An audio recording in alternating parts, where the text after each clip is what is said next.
و ندار سبد محصولاتمون با قیمت‌ها با سلیقه نوشتم. بادام زمینی مخصوص کره تهیه شده از بادام زمینی استاندارد کره گیری، پوست گیری شده به روش خشک، تفت استاندارد کره سورت لیزری. بادام زمینی مخصوص کره ارسال رایگان 118.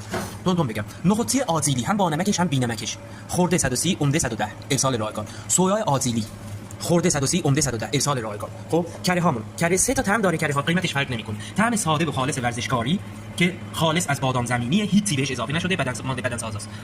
و طعم تلخ بادام زمینی با کاکائو میکس شده و طعم شیرین بادام زمینی با شکلات شیرین شکر داره. این شیرینه. این سه تا قیمتشون فرق نمیکنه. چه تو ظرفای نیم کیلویی بفرستم، چه تو تپه‌های بزرگ 5 و 10 کیلویی قیمتشون فرق نمیکنه. چه با برچسب بفرستم، چه بدون برچسب قیمتشون فرق نمیکنه. من میتونم اینجوری بفرستم برچسب خودتون بزنید. این کرس با ارسال رایگان از 2 کیلو به بالا، خود 2 کیلو هم کیلویی 120 تا توناژهای بالا هم کیلویی 120 دیگه 120 کمتر نداریم. 1 کیلو کسی نمونه خواست 160 ارسال رایگانش. ساده تر شیرین محصول جدید کره نامپی ارسال رایگانش 230 بالای 10 کیلو میره رو عمده 210 تومن میتونم بزنم. ارده کنزل دو آتیشه تهیه شده از